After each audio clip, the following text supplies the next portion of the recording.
భారతదేశ తొలి హోంశాఖ మంత్రి, తొలి డిప్యూటీ ప్రధాని అయినటువంటి సర్దార్ వల్లభాయ్ పటేల్ 75వ వర్ధంతిని షామీర్పేటలో చేయడం జరిగింది. ఆయన చిత్రపటానికి పూలమాలలు వేసి నివాళులు అర్పించడం జరిగింది. మరి ఉక్కు మనిషిగా పేరుగాంచిన సర్దార్ వల్లభాయ్ పటేల్ గారి ఆశయాలు కొనసాగించాలని ఈ సందర్భంగా తెలియజేయడం జరిగింది. మిత్రులారా, ఈ ఛానల్ను మీరు సబ్స్క్రైబ్ చేసుకోకపోతే చేసుకోండి. ధన్యవాదాలు.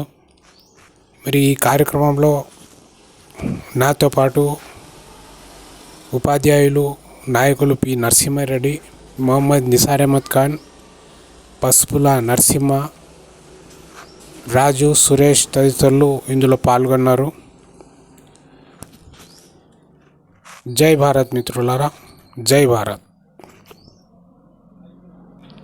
भारत के स्वतंत्र समर सेनानी और भारत के पहले होम मिनिस्टर और पहले उप प्रधानी जो सरदार वल्लभ भाई पटेल, जिन्हें आयरन मैन का खिताब भी दिया गया है, आज उनका डेथ एनिवर्सरी के मौके पर उनके तस्वीर को फूल का हार पहनाकर श्रद्धांजलि अर्पित की है और उनके आदर्शों का पालन करने की मांग इस कार्यक्रम में की है.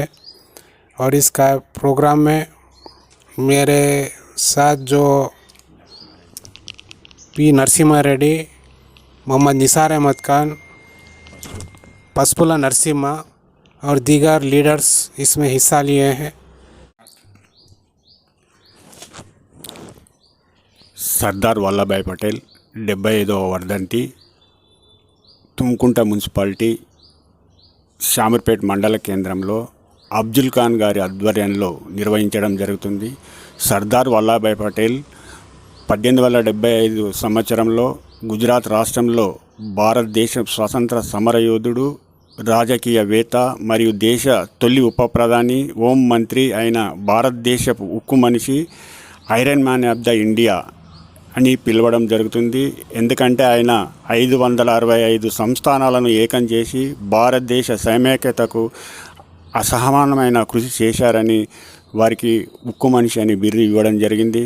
ఈ కార్యక్రమం నిర్వహించడం ముఖ్య ఉద్దేశం అబ్దుల్ ఖాన్ గారి నేటి యువతరానికి దేశ నాయకుల జీవిత చరిత్రలు తెలిస్తే వారు మరింత ఉత్సాహంతో ముందుకు వెళ్తారని సదుద్దేశంతో దేశ నాయకుల వర్ధంతులు, జయంతులు నిర్వహించడంలో వారి ఉద్దేశం యువతరాన్ని ప్రోత్సహించాలని, ముందుకు వారి దేశ నాయకుల చరిత్రలు తెలిస్తే వారు అడుగుజాడలో నడుస్తారని ఉద్దేశంతో అబ్దుల్ ఖాన్ గారు నిర్వహించడం జరుగుతుంది. జై హింద్, జై భారత్.